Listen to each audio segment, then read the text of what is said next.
Welcome. Welcome to Organic Chemistry 2. I'm going to continue with Chapter 14, which talks about ethers, epoxides, and possibly thioethers. So the first thing we need to think about is, what is an ether? An ether is a molecule that has a carbon-oxygen-carbon bond. There is no OH in there. It is just the connection between oxygen and carbon there. Now, this is going to be a moderately polar bond. It is a hydrogen bond acceptor, but because there is no direct OH, it is not a hydrogen bond donor, and that's going to have certain very useful properties. When we look at these, you could have a symmetric ether, which means it's identical on both sides of the oxygen, or unsymmetric, and that's going to change how we name it, but not by too much. Ethers are particularly useful because they are good solvents for both polar and non-polar compounds, mainly because, well,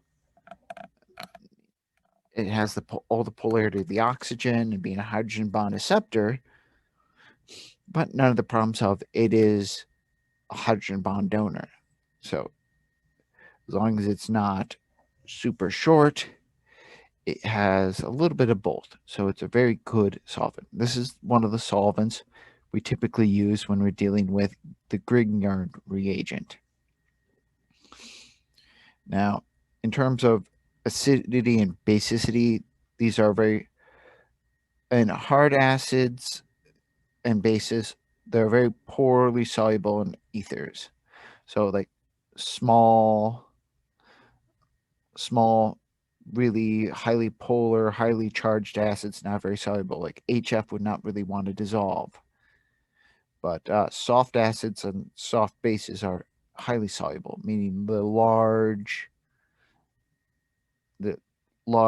easily polarizable atoms. Like HI would have a much easier time dissolving than HF.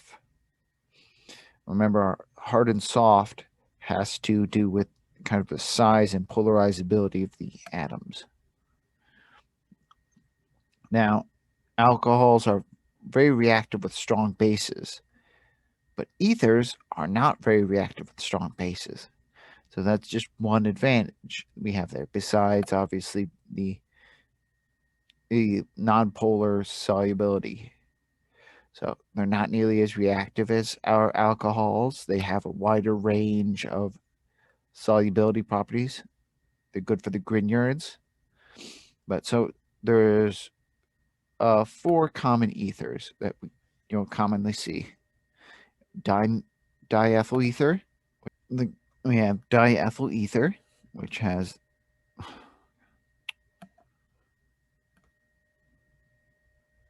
which essentially we have 2 ethyl groups bridged by that oxygen. We have tetrahydrofuran, which is a special name for a cyclic ether. That's a 5-membered ring, also abbreviated as THF. We have dimethoxy ether,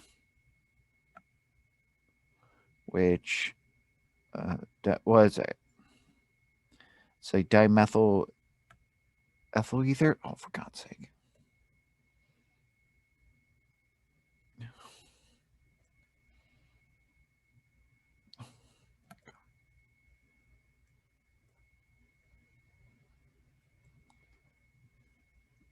Dimethyl ethyl ether, which has the 2 ether functionality. No, I think it's dimethoxy ethylene. Dimethoxy ethylene, I think that's it. And 1,4-dioxane, which is a dioxane is named for a diether, a cyclic diether. So 1,4-dioxane is one. We could have 1,3. I don't think you could have 1, 2. But that's it. These are 4 very common ethers that will be used as solvents. But we'll look at first ethers as reagent. What ethers typically do is they form an ether reagent complex that will help stabilize some of these guys. That will stabilize the reactive component, solubilize it, and keep it stable until it's ready to attack. Because ethers can act as a Lewis base. Essentially, what is a Lewis base? It is a electron donor. What things do oxygens have in abundance? They have lone pairs. Each oxygen will have 2 lone pairs. So we could be essentially donating that, helping stabilize sun. But by itself, it is perfectly stable. And so it is not necessary to donate it, but in the presence of something electropositive, it will donate to stabilize. So for example, Grignard, we have our RMGX. Well, you can draw with a dimethyl is going to donate electron density here, and we're going to have donate electron density there, thus temporarily stabilizing the magnesium with an octet. It's not a full real octet because it's going to leave as soon as we have a reaction. But in the meantime, that we're forming a Lewis acid or Lewis adduct that's going to stabilize that magnesium, thus keeping this well off. Another example, and borane. Borane, which is, let's go ahead and clear this out. Borane, which is B2H6. B2H6. Reality, it's what, like, let's see. This might be like,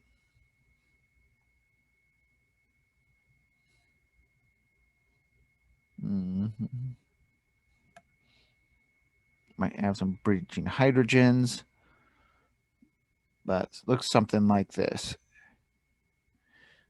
Or, if I remember right, but it also might have something like that. So it's like, so we have some donation. Now this gets stabilized by putting 2 THFs. And so 2 THFs allows this to break apart into this complex here. Well, we have donating into the boron.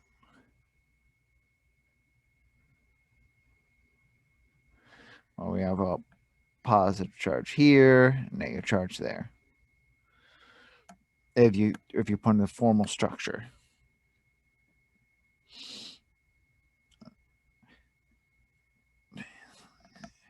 Or you can do the same thing with BF3 and diethyl ether. BF3, which is a very electropositive, and diethyl ether. You're going to form a complex that essentially B F F F then O positive charge there. Essentially, one of the lone pairs is going to donate into that, make a boron oxygen bond.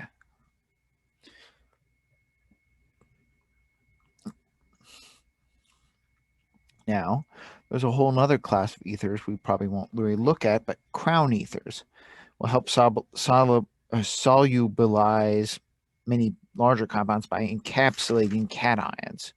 So, like a crown ethers, we're talking about like 6-member, 8-member, 10-member rings with multiple ether functionality in there, and essentially it's called a crown ether because if you you look at it, it's going to be like zigzag, zigzag all the way around and falls into a crown.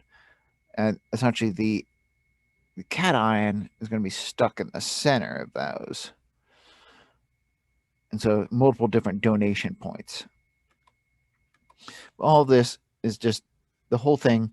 Ether is capable of donating electron density to stabilize something that is electropositive or something that is shy of an octet.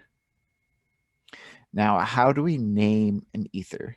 The most common way is to name both functional groups and end it with ether. And we're going to name in alphabetical order. So if I have a methyl ethyl ether, we have a methyl group, we have an ethyl group. We go in alphabetical order, it would be ethyl, methyl, ether. All that tells me exactly what I need to know. However, that when you have IUPAC functionality, especially since ether is pretty low down on the chain, the ether group, you would have ether group becomes an alkoxy group. Coxy group. So I could name this instead. So the largest group is ethane. So we'll name it after the largest group. So the functional group would be a methoxy ethane. So methoxy ethane would be the traditional IUPAC name. So if I had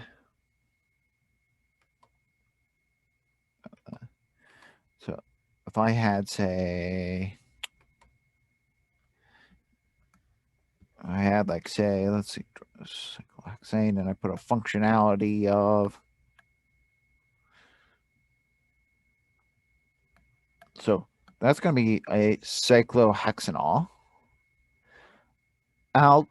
Alcohols are always considered to be larger than, say, ethers. So we're going to start counting from 1, but that'd be 2-methoxy cyclohexanol.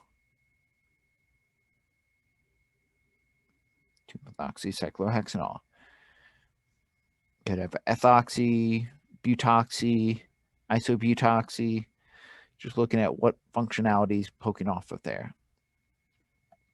Now, one thing we'll get to later is cyclic ethers, which we have two main types of cyclic ethers are named based on how big the ring.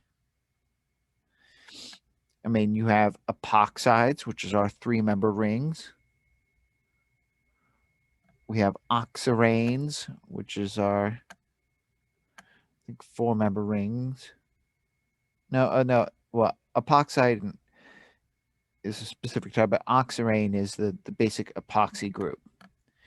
So remember, quick review, we could form these guys from alkenes. Take an alkene and take our special phenyl epoxy acid.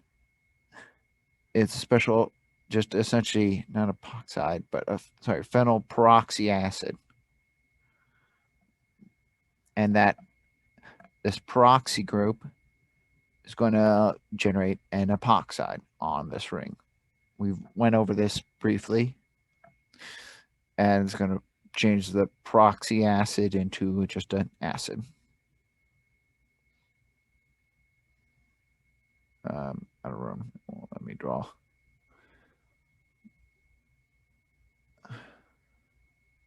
Okay. Good enough. Now, if epoxides, if the epoxide is a substituent, you use 2 numbers and name where the epoxy's at. But if so, like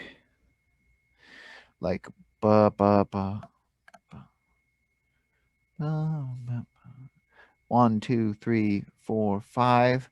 It's pentane, so it'd be 2, 3 epoxy pentane. We're naming where it's being bridged from. But if the epoxide is the main group, you could name it an oxirane. So in this case, I could call this, there'd be a ethyl oxirane. What? Ethyl methyl oxirane. Like one ethyl, 2 methyl oxirane. Where I'm saying the oxirane is just the ethyl group with the epoxide in there. So one more example, one that I actually have in my notes, is this guy. So bam, bam.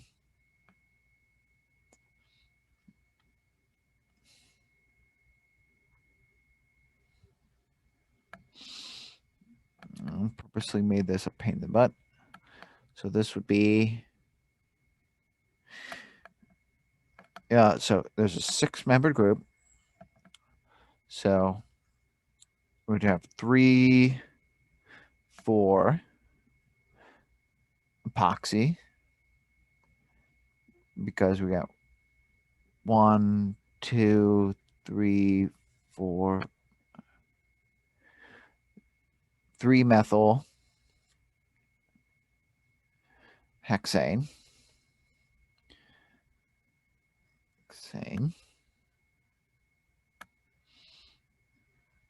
Or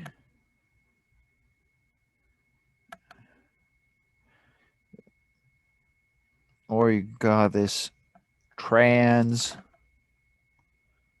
You might still have to label trans up there, but trans 1, 2 diethyl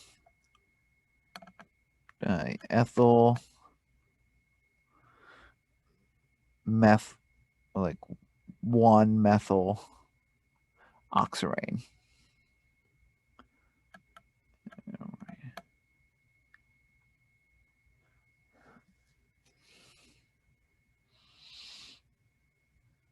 Wait, trans 3, 4. But okay. Now, as we move up from oxirane, 4-membered group would be an oxetane. But these are not very stable, so we won't have to worry about oxetanes. Oxetane. I mean, if you look at it, it doesn't look very stable. It's highly strained. So the same thing, oxirane. Oxirane is not very stable. It's highly strained, but epoxide is usually used to ring open later. Now, okay, continuing on. If you go from there, the next one, the 5-member rings, are furans, which properly called are oxalanes, but also called furans.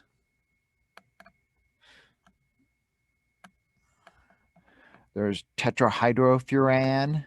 There's standard furan, which tetrahydro means 4 hydrogens, so that what we've added those furan. THF is one of the most polar ethers we have. And then if we go further down, we can have a 6-membered one, which are oxanes, also called pyrans.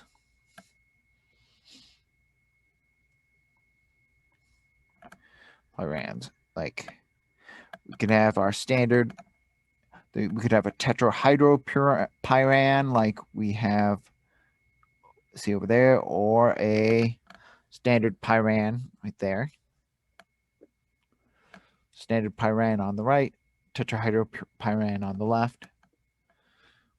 And we can have our dioxanes. dioxane. We have our dioxane. We only really see two dioxanes, 1,4.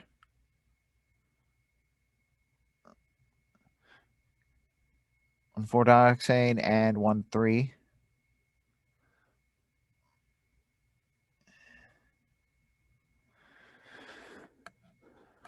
And 1,4 dioxane is really quite polar. It's actually fully miscible with water.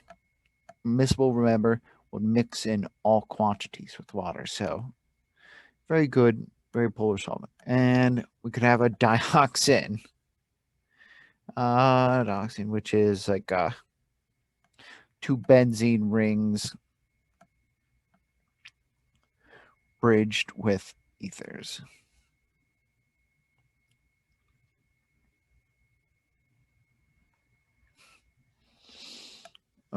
Dibenzo 1,4-dioxane is another way to call it, but if you ever heard of dioxin, that's what we're looking at. Okay. Go ahead and clear that. Okay. So the first, all that things considered, we're going to look at how ethers are made and some of the reactions that can occur in ethers. So I'm going to start with what's called the Williamson ether synthesis. It is, all things considered, something that is not really hard. It's an SN2 attack of an alkoxide on either a primary halide or a tosyl group. So primary halide is basically a good leaving group.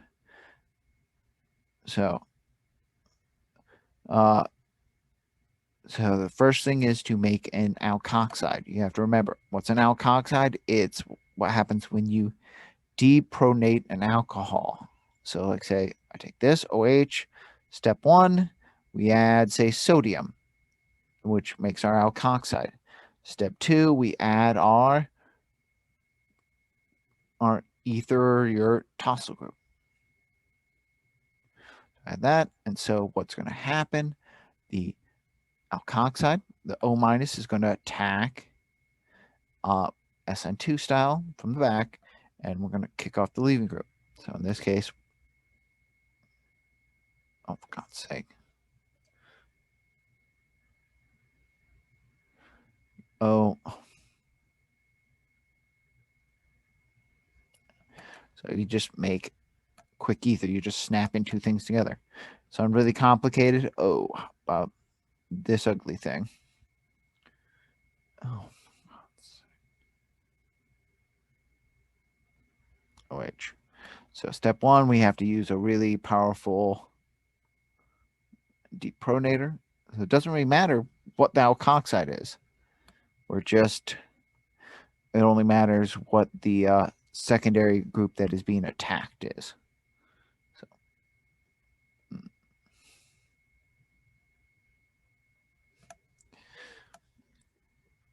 we can't attack a hindered halide. That's the big thing. We can't attack a hindered halide with this. But as you can see, it doesn't really matter what group I'm using for the alkoxide. You put an alcohol somewhere, and then it can attack a primary halide and just add some on. Now you can make phenyl ethers. Phenols, when you make a phenyl ether, phenols can be the alkoxide, but it cannot be the halide. So you have to plan out your thing. If I want to make this structure,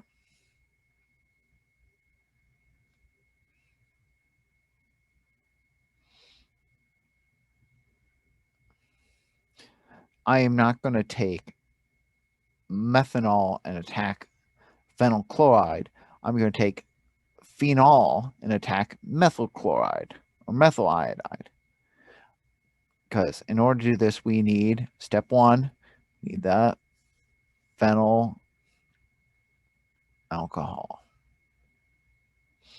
So we're going to use something to something like sodium hydroxide, depronate that. Because this is, remember, acidic proton. Step 2, we have our primary halogen. We can add that.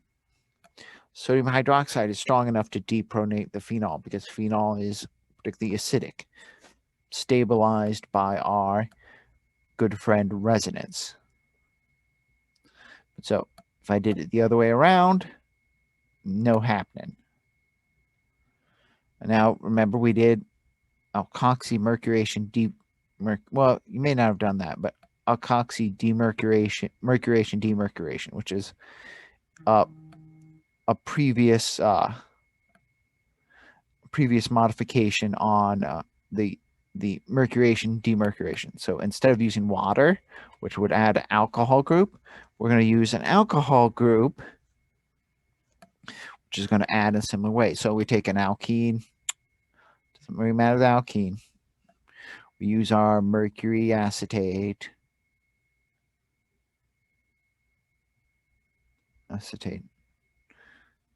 to add onto there. And instead of using water here, we're going to use ROH, some sort of alcohol. And so we're going to get between there, all that's the same. We have our mercury acetate, and we have our OR. And then, of course, you then remove off the mercury with sodium borohydride and hydroxide. And so instead of making a new alcohol group, we are making a new ether linkage. So you're just thinking about what's happening. On the water, you're losing a proton and you're adding a O something bond. The only thing we've changed here is instead of OH, now OR. It's much easier to add an H, to lose an H, to lose an R group, so that's what it's going to attack from. Another common method, bimolecular condensation. You need an unhindered alcohol, primary alcohol, and lowish temperatures. Because if you use high enough temperatures, you're going to get E2 instead. But so the basic idea, 2ROH, in the presence of acid, you can essentially snap together ROR in water. It's a condensation. So, for example, when I say lowish temperatures, the example I give, H2SO4 and 140 degrees will give the ether. 140 degrees may not seem like low, but it will give a primary alcohol will give an ether. If I do the same things, acid and 140 degrees with the secondary,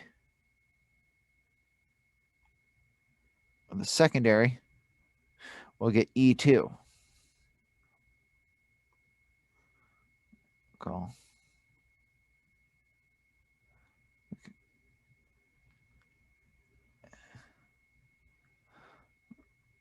So we got to watch out. E2, it's much more favorable than, we protonate this and losing, and then it's going to just attack and kick off the alcohol. So primary E1, it's a lot harder. E2, it's pretty easy. So just got to watch out. But this is a pretty easy way to make primary alcohols. Turn primary alcohols into ethers. Now we can cleave. We can see the cleavage of ethers using HBr and HI. So that you can use this to form 2 new halides. But in the presence of phenyl ethers will actually stop at alcohols. But so depending on what you do. So example, if I have methyl ethyl ether and I add excess HBr, strong acid. First, you're going to get a methyl bromide, and then you're going to get an ethyl bromide, and you're going to get water. Now, HI is stronger at this than HBr, which is much, much stronger than this at HCl. But the mechanism is rather simple. Rather simple mechanism here. All of it comes to electron pushing. I'll use HI. So, lone pairs. Step 1. Lone pair attacks there. For my minus. So we make a pronated. All this is reversible, of course, but who freaking cares? Because we're always going to see this go one way more reversibly than the other. So OH plus.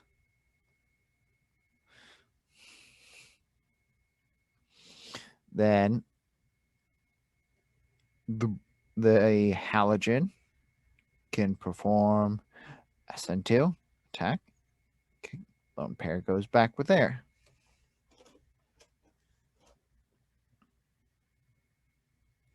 It might actually attack the methyl first in this case, but in excess, I don't think this really matters. So we now have OH. And we have our ethyl iodide. And of course, in excess, you keep attacking. So now we have our alcohol in the presence of excess strong acid.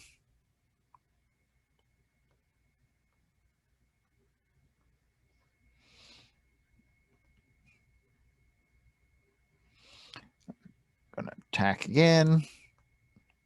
Protonate that up. Now we have a liquid leaving group.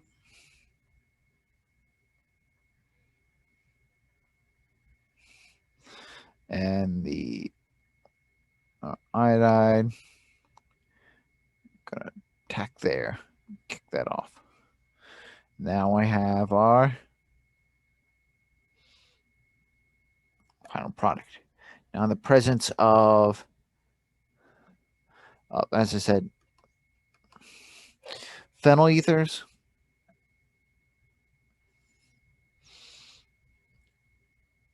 like this, in the presence of, say, HBr, it's going to kick off, or essentially the alkoxide group in pronated is not a good enough leaving group to completely remove this and put a halogen in place. So it will only stop at the alcohol. So keep that in mind. When we get to working at more phenyl reactions, more benzene-based reactions, we'll have special ways to put those on. But okay.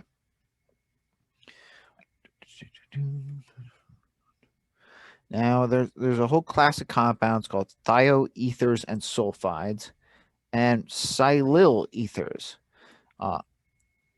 Thioethers, also known as sulfides, are essentially the sulfur group version of an ether. One of the properties they're commonly used for is oxidizable. You know, as it is, so if you, with oxygen, oxygen has an octet. It is group 2. It cannot have over an octet. So it is very satisfied as it is. But sulfur is group 3. So it is capable of having an expanded octet. So it can add more oxygens as need be, add more electrons. And of course, cylo ethers is a class of ether that is bound on one side by a cylyl group.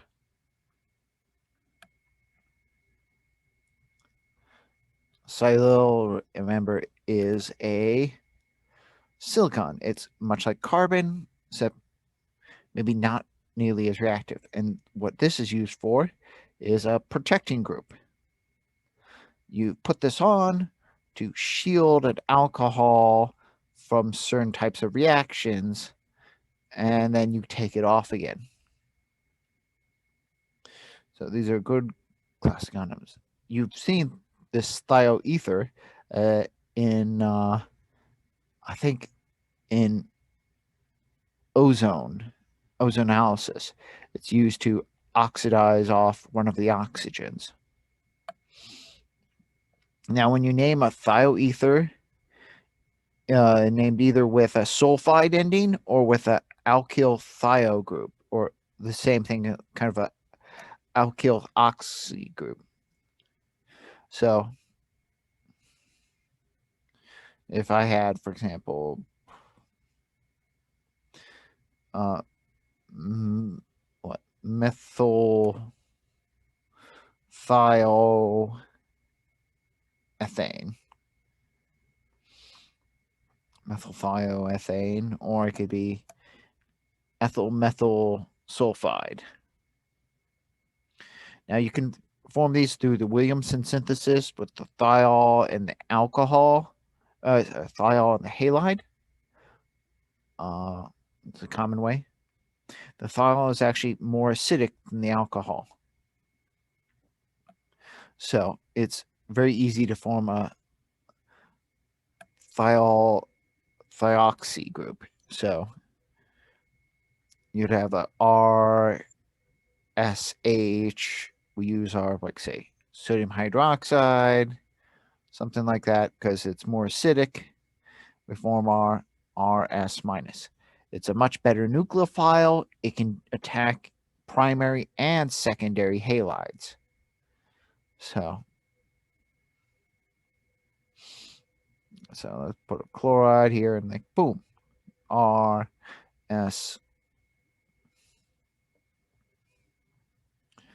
So yeah, the example I have on my notes is, hey, take a ethyl thiol group. Step 1, I add sodium hydroxide. And step 2, I have our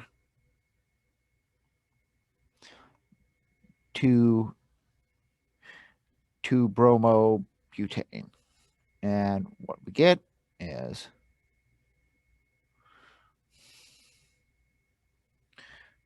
NABR. We get what? How would I name this?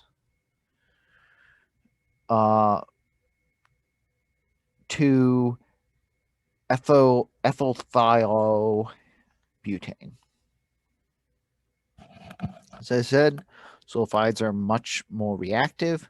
They're very highly oxidizable. So in the presence of, say, peroxide, they become, in the peroxide and alcohol.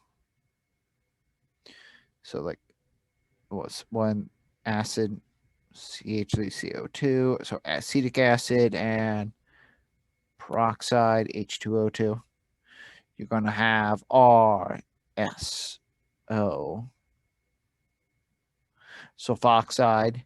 And if you do it again, so one equivalent of that, if I add another equivalent of peroxide and acetic acid, you would have then a sulfone.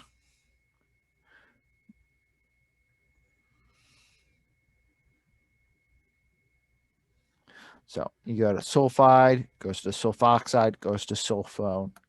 That's our, remember our thionyl group has that sulfone intermediate there. That makes it really good. Due to this oxidizability, it's a very good reducing agent. As we said, it's used in ozonalysis. And we use that dimethyl sulfide to form dimethyl sulfoxide, DMSO. But let's say cyloethers, as I said, very good protecting groups. Keep alcohols from reacting. So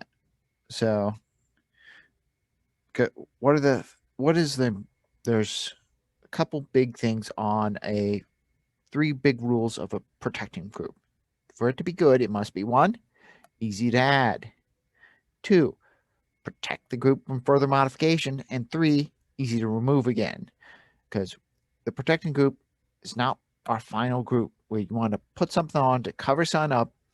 So say I only want to react one of the 2 alcohols, or I need to click something on using Grignard, but we know alcohols are acidic enough that Grignard will remove them, will react with them. So we have to fix that.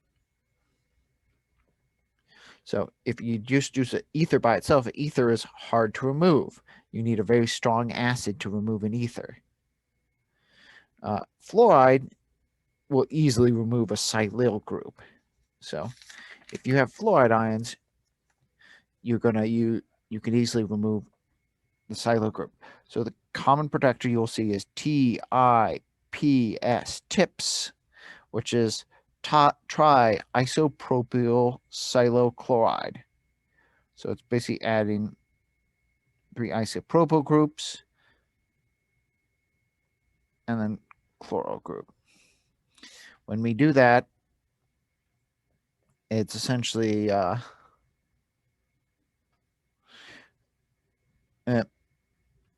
when we do that, essentially it's big, it's bulky, it's going to prevent other things attacking, it's going to stay on there. So you take a ROH, you add your TIPS. I think if I'm reading my notes right, this is triethyl nickel, and that's going to make our ROSI. Let's see, C3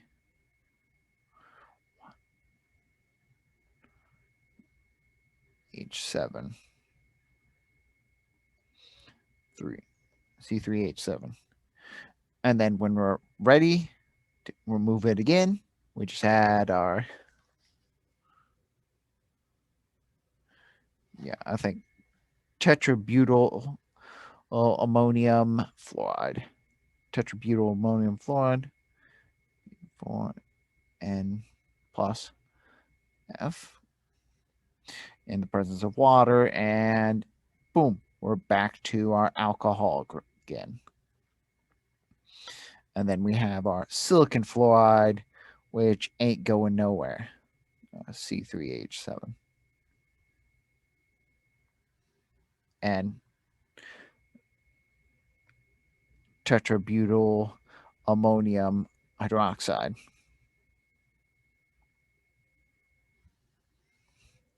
Now, see that the beauty of TIPS is it's stable to most acids and bases. It's and to most oxidizing agents and reduction agents. So remember, an alcohol group, you can easily oxidize that to a ketone or aldehyde and an acid. If you put TIPS on there, it's going to stay sturdy. If you use acids on an alcohol, you could potentially remove them and replace them with a halogen, or might induce an E2 reaction or other form of ether. All these things can be avoided just with clever use of TIPS. Okay, that's where we'll stop for now. We will continue with the next one, talking about epoxides and finishing up this chapter.